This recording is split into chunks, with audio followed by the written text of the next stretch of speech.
Amém. Nós vamos abrir nossas vidas no livro de Ruth. Nós vamos meditar hoje sobre 4 lições, tá? Que o livro de Ruth pode nos trazer, tá? Então, o livro de Ruth, não vamos ler agora nenhum versículo especificamente, mas vamos buscar alguns aí daqui a pouco no decorrer da própria mensagem, tá? A primeira coisa que a gente precisa entender é que o livro de Ruth, ele está situado no período dos juízes, tá? Primeiro, quem aqui já leu o livro de Ruth?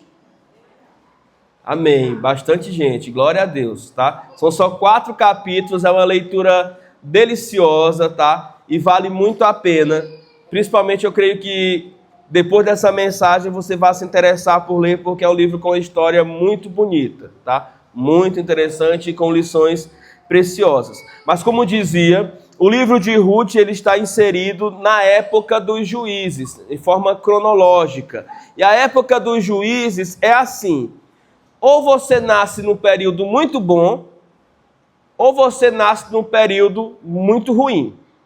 Porque se você nasce no período em que tem um juiz vigente, alguém sobre qual a mão do Senhor está, e ele está guiando o povo, dirigindo o povo, ótimo, você não vai estar em, vamos dizer assim, maus lençóis. Mas se você nasce em um período ausente de juiz, em que o povo está sendo subjugado pelas nações vizinhas, pelos filisteus, pelos amorreus, pelos outros ali cananitas, você vai se dar mal, porque você ou vai ter suas propriedades invadidas, vai ser escravo e assim por diante.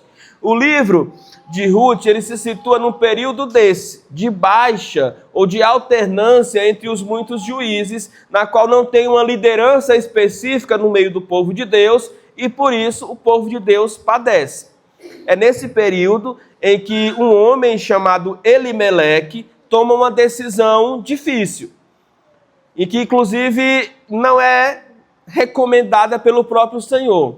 Ele deixa o território do povo de Deus e vai buscar seguro, vai buscar comida, vai buscar meio de sobrevivência em um território alheio, ou seja, a terra de Moabe. Ele vai com a sua esposa, chamada Noemi, e com seus 2 filhos. Passa um tempo naquela terra, os filhos se casam, a morte chegou àquele lar e alcançou os 3 homens da família. Alcançou o pai e depois os 2 filhos. E aí então fica quem? Ficam Noemi, a esposa de Elimeleque, e suas 2 noras. Uma chamada Orfa e a outra chamada Ruth, que é a personagem que leva o nome desse livro. É daí então que a gente vê surgir esse contexto de desespero. O primeiro capítulo narra isso.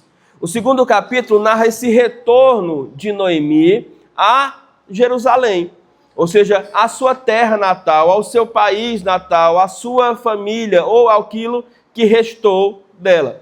E nesse retorno há aquele famoso versículo onde a gente vai ver uma das mais belas declarações de amor, que não é de um noivo para uma noiva, de um filho para um pai, de um pai para um filho, mas é de uma nora para a sua sogra. Logo, uma relação que o mundo hoje vilipendia, ou seja, leva como brincadeira, como molecagem, ou muitas vezes até mesmo como algo hostil, né? A relação entre nora e sogra, a relação entre as pessoas da família que possuem grau de familiaridade não sanguíneo, mas por conta das relações que são instituídas depois pela família.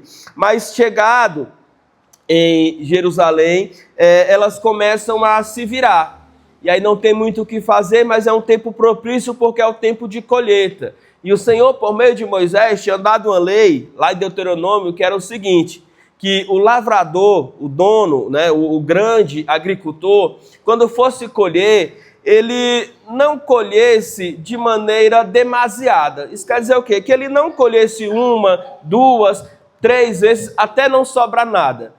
Mas que ele colhesse, bem colhido, obviamente, era direito dele colher, afinal foi ele que plantou, mas que algumas coisas que ficassem pelo caminho, algumas espigas, algumas ramas ou frutos, ele pudesse deixar. Nesse caso aqui, é colheita de milho, então, ou trigo, e aí eles deixam algumas coisas pelo caminho, para que aqueles que não tivessem terras e não tivessem como sobreviver, pudessem ir aos campos e colher para si a chamada recolheita e assim terem alimento, pão para si. E é nessa situação que se enquadra Noemi e que se enquadra Ruth. Noemi já velha, não pode ir ao campo para trabalhar, mas envia Ruth que vai a este campo e vai pela providência de Deus no campo de alguém que é parente do marido falecido de Noemi. Esse alguém é Boaz, que vai ser inclusive o resgatador, ou seja, aquele que pelo direito também, pela lei, poderia vir resgatar tanto a Ruth quanto a Noemi e fazê-las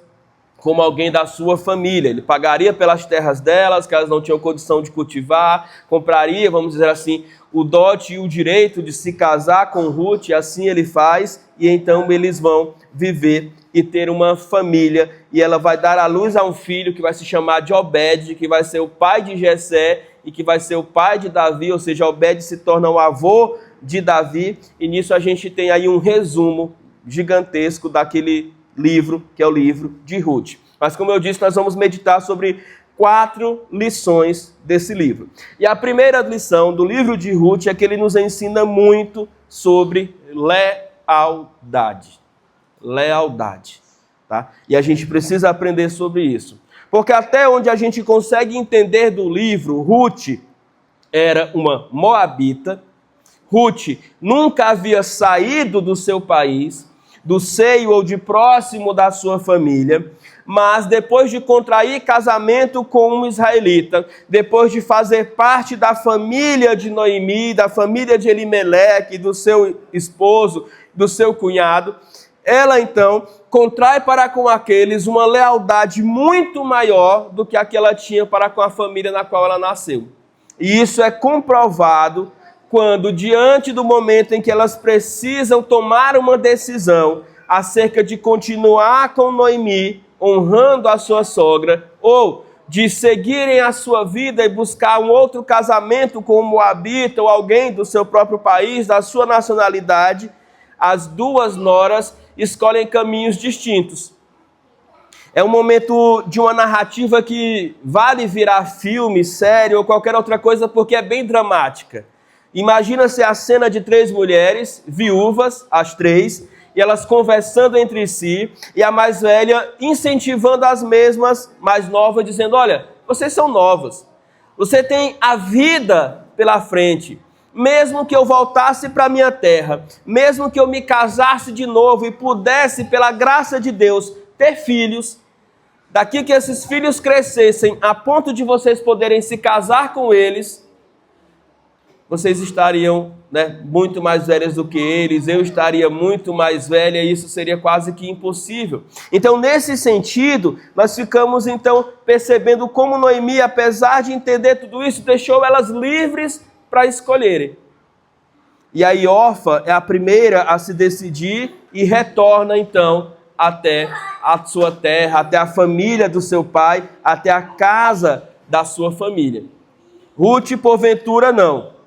E aí eu gostaria de ler com os irmãos esse versículo na íntegra, porque vale muito a pena. Aliás, são 2 versículos. Capítulo 1, verso 16 e 17. Ruth, capítulo de número 1, verso 16 e 17. Noemi vê que Orfa voltou, despediu-se e foi, e Ruth ficou com ela. E então ela disse, olha, a sua concunhada, está voltando para o seu povo, volte com ela. Versículo 16 tem a resposta de Ruth, ela diz assim, não insistas comigo, para que te deixe e que não mais te acompanhe. Aonde fores, irei.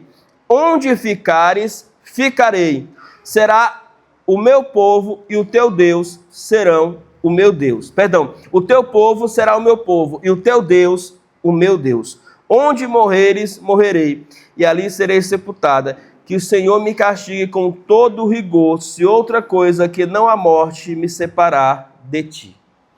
Então essa é a declaração de Ruth para Noemi, que é muito empregada em casamentos, em momentos em que pessoas estão assumindo compromissos, alianças, enfim, mas que originalmente a declaração de uma nora para uma sogra, em um contexto em que essa sogra não tinha muito o que oferecer. Porque eu até entendo uma declaração dessa quando a nora quer conquistar a sogra por causa do esposo. Mas aqui a água já tinha passado e carregado tudo, ou seja, já não tinha mais esposo. Ela era livre para contrair um novo casamento, inclusive diante da lei, diante de Deus, pois era viúva. Mas a sua lealdade é algo do qual ela não abre mão. Irmãos, nós precisamos ser assim como Ruth, leais em nossas relações. Estar com as pessoas que nós gostamos e que estão conosco só nos momentos bons, isso todo mundo faz. Mas abraçar essas pessoas nos piores momentos da vida dela é o que a gente precisa fazer. A palavra aqui, traduzida por lealdade, é a palavra hebraica hesed, que significa uma benevolência leal ou fiel. E ele é um tema central, porque ele envolve não apenas uma espécie de sentimento unilateral, mas é algo que é mútuo, ou seja, tem mutualidade, parte dos dois lados. É algo que veio de Ruth para Noemi, como na declaração, mas também é algo que parte de Noemi para Ruth. Pois quando chegam em Jerusalém, a própria Noemi se preocupa com a vida de Ruth. E diz, olha, eu quero que você faça isso, que você faça aquilo, e vai indicando isso. O capítulo 3, versículo 1 diz assim, minha filha, não devo procurar segurança para ti, para que você possa ir bem? Essa era a preocupação de Noemi para com Ruth, ou seja, assegurar que mesmo depois da morte dela, ela pudesse ficar bem a sua nora. Então é esse tipo de lealdade que nós vemos, e essa é a primeira lição do livro de Ruth. A segunda lição é que nós podemos ver que Deus é um Deus de provisão. Amém? A própria palavra hesed é também usada para, dentro do contexto de Ruth, para descrever a ação de Deus. Para descrever como Deus age em meio aos processos mais difíceis da nossa vida. Sabe, irmãos, é muita provisão de Deus essas mulheres terem retornado de Moabe para Jerusalém e nada de mal ter lhes acontecido. Irmãos, ontem nós estávamos aqui no estudo dos homens e nós vimos as estatísticas da violência no Brasil. Só para os irmãos terem ideia de um número, 50 mil. Posso afirmar com nenhum momento de erro, mais de 50 mil de pessoas, de brasileiros, morrem por ano. Isso é mais do que países que estão em guerra. Guerra civil ou guerras externas.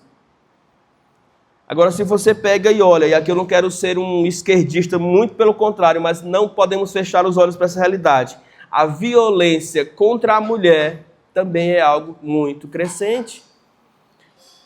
É muito grande o número de mulheres que não podem sair do seu trabalho para casa sem se sentirem inseguras, sem se sentirem preocupadas, sem terem nenhum tipo de dificuldade.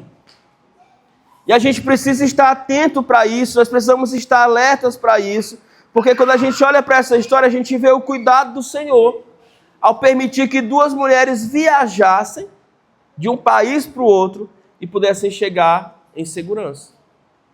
E mais do que isso, ao chegar lá, chegarem num tempo favorável para duas pessoas desempregadas. Que tempo é esse? Tempo de colheita. E mais do que isso, em meio a todos os campos da nação de Israel, Ruth fosse respigar, ou seja, fazer aquela recolheita, a colheita dos pobres, daqueles depois que os donos já tinham colhido, justamente num campo de alguém que era parente distante do seu falecido sogro. Olha como a provisão de Deus, o cuidado de Deus, a mão de Deus está aqui o tempo inteiro direcionando essas mulheres, protegendo essas mulheres. Isso é a consistência do caráter divino em cuidar de nós. Um Deus que nos ama, um Deus que provê sobre as nossas vidas, um Deus que nos assiste em todas as circunstâncias. mesmo a despeito daquilo que a gente pense, porque em determinado momento, no seu retorno, as pessoas são assim, infelizmente, elas veem Noemi retornando e elas meio que jogam na cara de Noemi, ó, tá vendo o que aconteceu? Foi sair de Jerusalém, saiu de Israel, olha aí, ó, só maldição, perdeu o marido, perdeu os filhos, nem o semblante dela é mais o mesmo, tá mais magra, velha, parece que tá assim meio acabada. E a própria Noemi entra nessa e diz assim, né, realmente não me chamem nem de Noemi, me chamem de Mara, porque eu estou amarga mesmo, porque a vida me fez essas coisas. Mas em todo o tempo o Senhor estava ali, protegendo, cuidando. E nenhuma daquelas que criticaram se tornaram, vamos dizer assim, de alguma maneira, descendência do rei Davi. Só Ruth, aquela que estava com Noemi. E Noemi, de alguma maneira, por, vamos dizer assim, parentesco ali, familiar, se tornou alguém que estaria cuidando de Obed, o avô de Davi.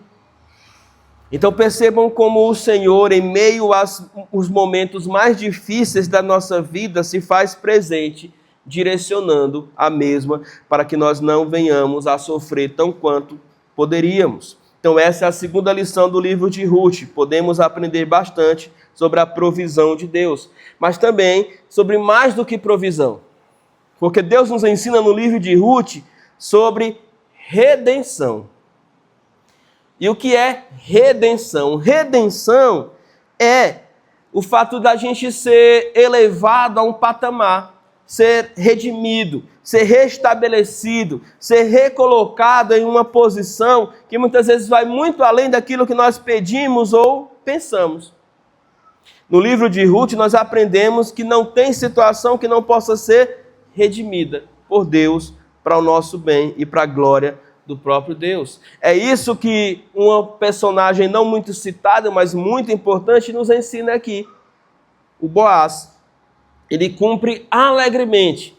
Inclusive, quando vocês lerem o texto, vocês vão perceber que nem era dele o direito de redimir as duas. Era de outro parente, mas que não se importou com elas. Aí o que Boaz fez? Ele foi lá à porta da cidade, onde assentavam os juízes, convocou o parente, fizeram uma audiência e ele comprou o direito de redimi-las. Ou seja, ele comprou o direito de poder ser o parente que faria bem a elas. Então, é isso que Noemi diz para Ruth no capítulo 4, versículo 14, assim, bendito é o Senhor que não te deixou sem um redentor. E de alguma maneira, irmãos, isso aqui é um tipo. O que é um tipo? É um símbolo no Antigo Testamento daquilo que Cristo seria para nós no Novo. Então, quando a gente olha para um Boaz que vem e que com toda boa vontade paga um preço para poder resgatar aquela que não tinha como ser resgatada, aquela que era escrava, que estava presa ali e, consequentemente, não tinha outra alternativa de vida, a gente olha para Cristo, vindo à terra para pagar o preço para que nós possamos de uma vez por todas ser livres do pecado e termos em Cristo a vida redimida. É sobre isso que é redenção.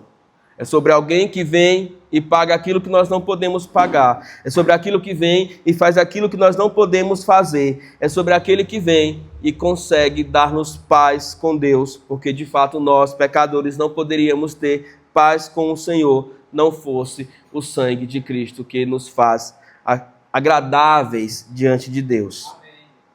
Então, a quarta e última lição dentro do livro de Ruth é a seguinte: Deus usa pessoas improváveis para o seu propósito.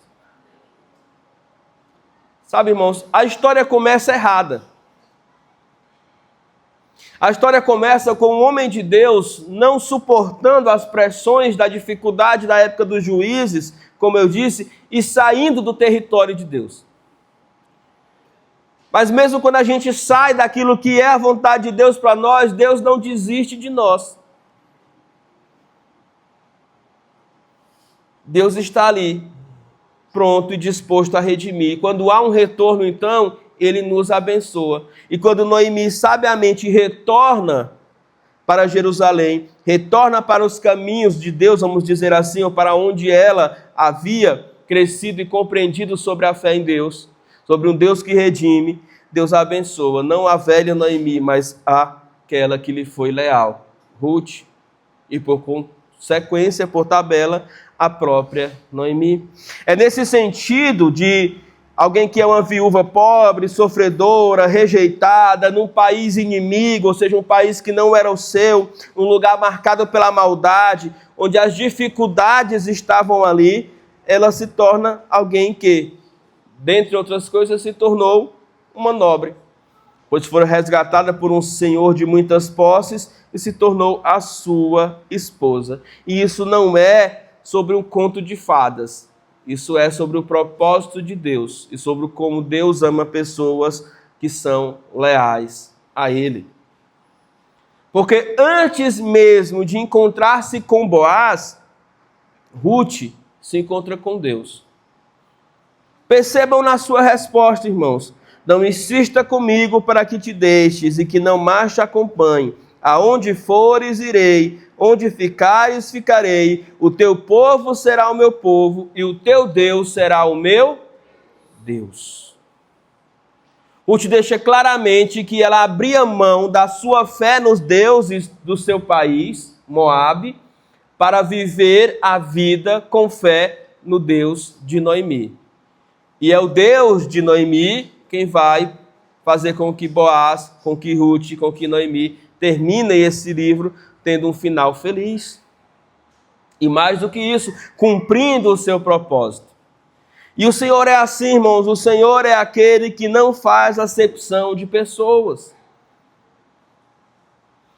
Porque assim, mas Ruth é um caso excepcional. Não é. Se você olha para o começo da conquista do povo, a terra prometida, lá tem mais uma pessoa que nem é do povo de Deus e que também vai ser usada por Deus para de alguma maneira adentrar a família e a genealogia de Jesus Cristo. Se você olha mais para trás, você vai ter ainda uma outra jovem que tem o seu marido morto, que é enganada pelo seu sogro e que mais uma vez vai entrar na genealogia de Jesus Cristo. Eu estou falando de Tamar, a do meio que eu falei foi Raabe, agora Ruth, mais para frente você vai ter Batseba e Maria e muitas outras. Mulheres que de alguma maneira, com a sua capacidade de gerar vida, participaram ativamente do plano de Deus de salvar a humanidade por meio dos seus filhos. Então foram redimidas e mais do que isso, foram colocadas num plano de redenção universal, porque a nossa redenção nunca é sobre nós mesmos, mas é sobre como Deus nos redime para que nós possamos ser porta-vozes e instrumentos de Deus para que Deus faça isso na vida de outras pessoas. Sabe, Ruth, ela se torna um exemplo para todas as mulheres, assim como Raabe, assim como Tamar, assim como Batseba, assim como Maria, assim como você, assim como eu ou qualquer outra pessoa que é alcançada por esse amor redentivo. E que uma vez que é redimido ou redimida, precisa se lembrar disso, porque nós temos agora uma grande oportunidade de testemunhar. Quem era eu? Quem era você? Quem éramos nós? Para que Deus se importasse conosco. O salmista nos lembra o que era o homem, para que contigo se importe. O que é o filho do homem, para que dele te lembres. Porventura o Senhor nos honrou, o Senhor nos alcançou, o Senhor nos amou, o Senhor nos redimiu, para que a nossa vida seja um testemunho eficaz de um Deus poderoso que se importa com suas criaturas, ao ponto de transformá-las em filhos e ao ponto de fazer com que essas criaturas testemunhem corajosamente para outros. O livro de Ruth é sobre isso. Sobre como Deus pode pegar pessoas improváveis, pessoas com vidas difíceis, pessoas que tinham tudo para ser um fracasso, e fazer com que essas pessoas sejam e tenham suas vidas transformadas para a glória de Deus e para testemunho desse Deus que muito nos ama. Amém? Amém. Vamos ficar de pé e vamos orar agradecidos a Deus por este amor. Em seguida vamos nos dividir nas salas da Escola Bíblica Dominical. Senhor nosso Deus, Pai, muito obrigado a Deus por teu amor. Teu amor, ó Deus, que a gente sabe, salva, transforma, mas em específico nessa manhã, esse amor que redime. Esse amor, ó Deus, de redenção.